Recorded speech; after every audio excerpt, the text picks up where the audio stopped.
ಆತ್ಮೀಯ ಯೂಟ್ಯೂಬ್ ವೀಕ್ಷಕರಿಗೆ ನಮಸ್ಕಾರ. ಮಾಹಿತಿ ನಿಮಗಾಗಿ ಯೂಟ್ಯೂಬ್ ಚಾನಲ್ಗೆ ತಮ್ಮೆಲ್ಲರಿಗೂ ಸ್ವಾಗತ. ಸ್ಪರ್ಧಾತ್ಮಕ ಪರೀಕ್ಷೆಗಳಲ್ಲಿ ಕನ್ನಡ ಭಾಷೆಯ ಕುರಿತು, ಕನ್ನಡ ಸಾಹಿತ್ಯದ ಕುರಿತು, ಕನ್ನಡದ ಕುರಿತು ಅನೇಕ ಪ್ರಶ್ನೆಗಳನ್ನು ಕೇಳಲಾಗುತ್ತದೆ. ಇದರಲ್ಲಿ ಕನ್ನಡದ ಮೊದಲುಗಳು ಯಾವುವು ಅಥವಾ ಕನ್ನಡದ ಪ್ರಥಮಗಳು ಯಾವುವು ಪ್ರಶ್ನೆಗಳು ಇದ್ದೇ ಇರುತ್ತವೆ.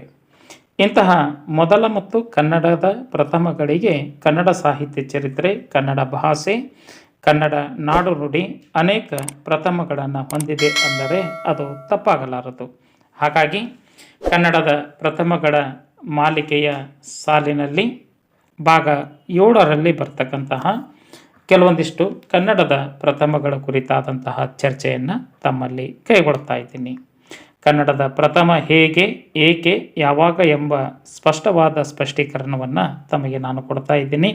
ಈ ಒಂದು ಮಾಹಿತಿ ಕನ್ನಡವನ್ನು ಅಧ್ಯಯನ ಮಾಡತಕ್ಕಂತಹ ವಿದ್ಯಾರ್ಥಿಗಳಿಗೆ, ಐಚ್ಛಿಕ ವಿಷಯಗಳನ್ನಾಗಿ ತೆಗೆದುಕೊಂಡು ಅಧ್ಯಯನ ಮಾಡತಕ್ಕಂತಹ ವಿದ್ಯಾರ್ಥಿಗಳಿಗೆ, ಸ್ಪರ್ಧಾತ್ಮಕ ಪರೀಕ್ಷೆಗಳನ್ನು ಎದುರಿಸುವಂತಹ ಸ್ಪರ್ಧಾ ಅಭ್ಯರ್ಥಿಗಳಿಗೆ ಈ ಒಂದು ಮಾಹಿತಿ ಅತಿ ಉಪಯುಕ್ತ ಅನ್ನೋದನ್ನು ನಾನು ಭಾವಿಸಿ ಮುಂದುವರೆದ ಭಾಗದಲ್ಲಿ ಕನ್ನಡದ ಮೊದಲ ಪತ್ರಿಕೆ ಯಾವುದು, ಕನ್ನಡದ ಮೊದಲ ವ್ಯಾಕರಣ ಗ್ರಂಥ ಅಚ್ಛಾದ ಕೃತಿ ಯಾವುದು, ಹೊಸಗನ್ನಡ ಶಬ್ದವನ್ನು ಮೊದಲು ಬಳಸಿದಂತಹ ಕವಿ ಯಾರು, ಕನ್ನಡದಲ್ಲಿ ಮೊದಲು ಕಥೆಗಳನ್ನು ಬರೆದವರು ಯಾರು, 4 ಪ್ರಥಮಗಳನ್ನು ತಮ್ಮ ಜೊತೆ ನಾನು ಹಂಚಿಕೊಡ್ತಾ ಇದ್ದೇನೆ. ಮಾಹಿತಿಯನ್ನು ಸ್ಕಿಪ್ ಮಾಡದೆ ಕೊನೆವರೆಗೂ ವೀಕ್ಷಣೆ ಮಾಡಿ.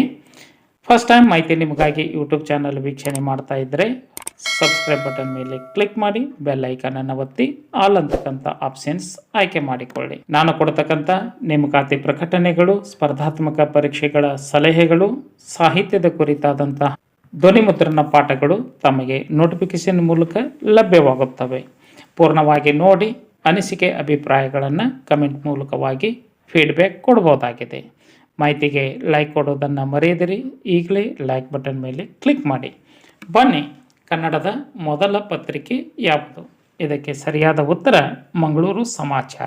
ಈ ಒಂದು ಮಂಗಳೂರು ಸಮಾಚಾರ ಪತ್ರಿಕೆ ಪ್ರಕಟಣೆಯಾದಂತಹ ವರ್ಷ ಕ್ರಿಸ್ತಶಕ 1843. ಈ ಒಂದು ಪತ್ರಿಕೆಯನ್ನು ಹರ್ಮನ್ ಮೋಗ್ಲಿಂಗ್ ಎಂಬ ವಿದೇಶಿ ವಿದ್ವಾಂಸ ಇದನ್ನು ಮುದ್ರಣಗೊಳಿಸಿದ್ದು ನಮಗೆ ತಿಳಿದು ಬರ್ತಾ ಇದೆ.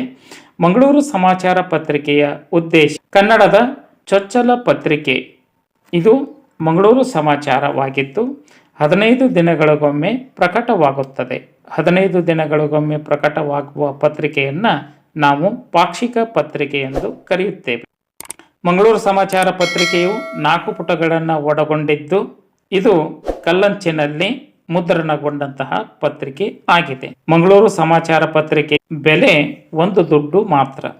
ಪತ್ರಿಕೆಯ ವಿಷಯ ವಸ್ತು: ಪತ್ರಿಕೆಯಲ್ಲಿ ಊರಿನ ಪ್ರಚಲಿತ ವರ್ತಮಾನಗಳನ್ನು ಪ್ರಕಟಪಡಿಸುವುದು, ಸರ್ಕಾರಿ ನಿರೂಪಿತ ಕಾನೂನುಗಳ ಬಗ್ಗೆ ತಿಳಿಸಲ್ಪಡುವುದು, ಇದರ ಜೊತೆಗೆ ನಾಡು ನುಡಿಯ ಕುರಿತಾದಂತಹ ಹಾಡುಗಳು, ಕಥೆಗಳನ್ನು ಹಾಗೂ ಸರ್ವ ರಾಜ್ಯ ವರ್ತಮಾನದ ವಿಚಾರಗಳನ್ನು ಈ ಪತ್ರಿಕೆಯಲ್ಲಿ ಪ್ರಕಟಿಸುವಂತಹ ವಿಷಯ ವಸ್ತುವನ್ನು ಒಳಗೊಂಡಿದೆ.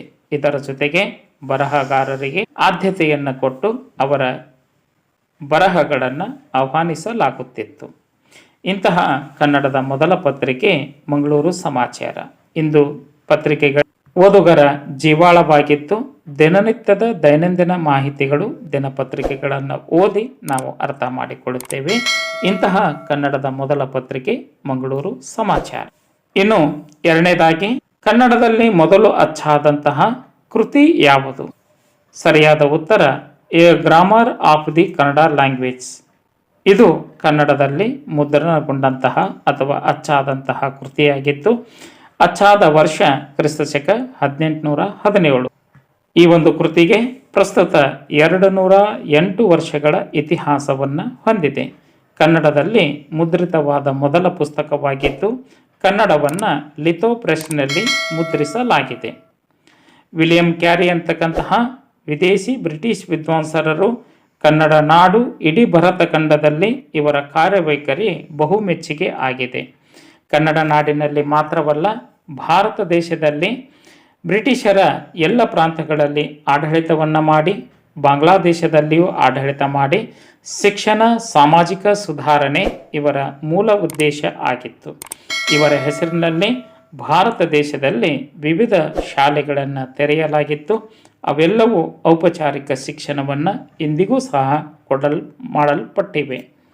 ಇಂತಹ ವಿಲಿಯಂ ಕ್ಯಾರಿಯವರ ಮೂಲಕವಾಗಿ A grammar of the Kannada language ಕನ್ನಡದಲ್ಲಿ ಮೊದಲು ಅಚ್ಚಾದಂತಹ ಕೃತಿ ಆಗಿದೆ ಎನ್ನುವುದು ಹೆಮ್ಮೆಯ ಸಂಗತಿಯಾಗಿದೆ. ಮೂರನೇದಾಗಿ, ಹೊಸಗನ್ನಡದ ಶಬ್ದವನ್ನು ಮೊದಲು ಬಳಸಿದ ಕವಿ ಯಾರು? ಇದು ಬಹಳಷ್ಟು ಜಟಿಲವಾದಂತಹ ಪ್ರಶ್ನೆ ಎಂದರೆ ತಪ್ಪಾಗಲಾರದು. ಕಾರಣ, ಹೊಸಗನ್ನಡ ಆರಂಭ ಆಗಿದ್ದು ಬ್ರಿಟಿಷರ ಆಗಮನದ ಮೂಲಕವಾಗಿ ಎಂಬ ಚರ್ಚೆ ವಿಷಯಗಳು ಕನ್ನಡ ಸಾಹಿತ್ಯದಲ್ಲಿ ತಲೆದೋರುತ್ತಿದ್ದರೂ ಹೊಸಗನ್ನಡ ಶಬ್ದವನ್ನು ಮೊದಲು ಬಳಸಿದಂತಹ ಅವಧಿ 11ನೇ ಶತಮಾನ ಅಂದರೆ ಅದು ತಪ್ಪಾಗಲಾರದು. ಮಧ್ಯಕಾಲೀನ ಕನ್ನಡ ಸಾಹಿತ್ಯದ ಆರಂಭದ ಅವಧಿಯೊಳಗ ಈ ಒಂದು ಹೊಸಗನ್ನಡ ಶಬ್ದವನ್ನು ಬಳಸಿದಂತಹ ಕವಿ ಚಂದ್ರರಾಜ ಕವಿ. 11ನೇ ಶತಮಾನದೊಳಗ ಚಾಲುಕ್ಯರ ಆಡಳಿತದ ಅವಧಿಯೊಳಗೆ ಆಶ್ರಯವನ್ನು ಪಡೆದುಕೊಂಡಂತಹ ಕವಿ ಆಗಿದ್ದ. ಈತ ರಚನೆ ಮಾಡಿದಂತಹ ಕೃತಿ ಮದನ ತಿಲಕ. ಈ ಒಂದು ಮದನ ತಿಲಕ ಕೃತಿಯು 18 ಅಧಿಕರಣಗಳನ್ನು ಹೊಂದಿದ್ದು ಇದರಲ್ಲಿ ಹೊಸಗನ್ನಡ ಶಬ್ದವನ್ನು ಬಳಸಲಾಗಿದೆ ಎಂಬುದನ್ನು ಸಂಪಾದಕರು ಮತ್ತು ಸಂಶೋಧಕರು ಈ ಒಂದು ಕೃತಿ ಸಂಪಾದನೆಯ ಮೂಲಕದಿಂದ ತಿಳಿಸಲ್ಪಟ್ಟಂತಹ ವಿಚಾರವಾಗಿದೆ. ಹೊಸಗನ್ನಡ ಶಬ್ದವನ್ನು ಬಳಸಿದಂತಹ ಮೊದಲ ಕವಿ ಚಂದ್ರರಾಜ ಕವಿ. ಇನ್ನು ಕನ್ನಡದಲ್ಲಿ ಮೊದಲು ಕತೆ ಬರೆದವರು ಯಾರು? ಈ ಒಂದು ಪ್ರಶ್ನೆಗೆ ಹೊಸಗನ್ನಡದ ಆಧುನಿಕ ಪೂರ್ವ ಕನ್ನಡ ಸಾಹಿತ್ಯದ ಕವಿ ಪಂಜೆ ಮಂಗೇಶ್ ರಾಯರು. ಆದರೆ ಕನ್ನಡ ಸಾಹಿತ್ಯದಲ್ಲಿ ಕಥಾ ಪರಂಪರೆ ಬಹಳಷ್ಟು ಪ್ರಾಚೀನ ಕನ್ನಡ ಸಾಹಿತ್ಯದಿಂದ ನಮಗೆ ತಿಳಿದು ಬರುತ್ತದೆ. ಶಿವಕೋಟಾಚಾರ್ಯನ ಒಡ್ಡರಾಧನೆ ಕೃತಿ 19 ಕಥೆಗಳನ್ನು ಒಳಗೊಂಡಿದ್ದು ಅನ್ನೋದನ್ನು ನಾವು ಸ್ಮರಿಸಬಹುದಾಗಿತ್ತು. ದುರ್ಗಶಿವನ ಪಂಚತಂತ್ರ ಕಥೆ 5 ಕಥೆಗಳನ್ನು ಒಳಗೊಂಡಿದೆ ಅನ್ನೋದನ್ನು ನಾವು ಇಲ್ಲಿ ನೆನಪಿಸಿಕೊಳ್ಳಬೇಕಾಗಿತ್ತು. ಆದರೆ ಸಾಹಿತ್ಯದಲ್ಲಿ ಸಣ್ಣ ಕಥೆಗಳ ಮೂಲಕವಾಗಿ ಮೊಟ್ಟ ಮೊದಲ ಬಾರಿಗೆ ಕಥೆಗಳನ್ನು ರಚನೆ ಮಾಡಿದವರು ಅಂದರೆ ಕವಿಶಿಷ್ಯ ಕಾವ್ಯನಾಮದ ಮೂಲಕವಾಗಿ ಕನ್ನಡ ಸಾಹಿತ್ಯದಲ್ಲಿ ಗುರುತಿಸಿಕೊಂಡಿರ್ತಕ್ಕಂತಹ ಪಂಜೆ ಮಂಗೇಶ ರಾಯರು ಈ ಒಂದು ಕಥಾ ಪರಂಪರೆಗೆ ಔಪಚಾರಿಕವಾದಂತಹ ಚಾಲನೆಯನ್ನು ಕೊಟ್ಟವರು ಅನ್ನೋದನ್ನು ನಾವು ಇಲ್ಲಿ ಕಾಣಬಹುದಾಗಿದೆ. ಪಂಜೆ ಮಂಗೇಶ ರಾಯರು ನನ್ನ ಚಿಕ್ಕ ತಾಯಿ, ನನ್ನ ಚಿಕ್ಕ ತಂದೆ, ನನ್ನ ಹೆಂಡತಿ, ಭರತ ಶ್ರಮಣ, ಶಾಲಿನಿ ಮುಂತಾದ ಕಥೆಗಳನ್ನು ರಚನೆ ಮಾಡಿದ್ದು ಅವರ ಸಾಹಿತ್ಯದ ಚರಿತ್ರೆಯ ಮೂಲಕ ನಮಗೆ ತಿಳಿದು ಬರುತ್ತದೆ.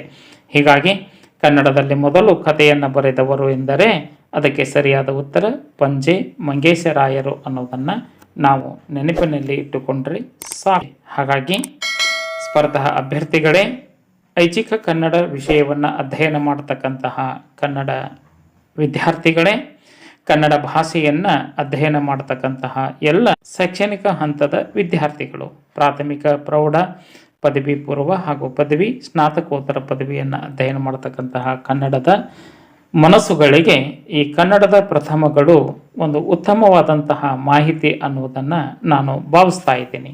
ಕೇವಲ ಕನ್ನಡದ ಪ್ರಥಮ ಎಂದು, ಕನ್ನಡದ ಮೊದಲು ಎಂದು ಪ್ರಶ್ನೆಗೆ ಉತ್ತರವನ್ನು ಕಂಡುಕೊಳ್ಳುವುದರ ಜೊತೆಗೆ ಇದು ಏಕೆ, ಇದು ಹೇಗೆ, ಇದರ ಆಳ ಮತ್ತು ವಿಸ್ತಾರವಾದ ಮಾಹಿತಿಯನ್ನು ತಿಳಿದುಕೊಂಡರೆ ಯಾವುದೇ ಸ್ಪರ್ಧಾತ್ಮಕ ಪರೀಕ್ಷೆಗಳು ನಮಗೆ ಎದುರಾದರೂ ಅಲ್ಲಿ ಸ್ಪಷ್ಟವಾಗಿ ನಿಖರವಾಗಿ ಉತ್ತರವನ್ನು ಗುರುತಿಸಲಿಕ್ಕೆ ಈ ಒಂದು ಮಾಹಿತಿ ತಮಗೆ ಪರಿಪೂರ್ಣ ಅನ್ನೋದನ್ನು ಭಾವಿಸಿ ನಾನು ಈ ಒಂದು ಕನ್ನಡದ ಪ್ರಥಮದ ಭಾಗಕ್ಕೆ ವಿರಾಮವನ್ನು ನೀಡ್ತಾ ಇದ್ದೀನಿ.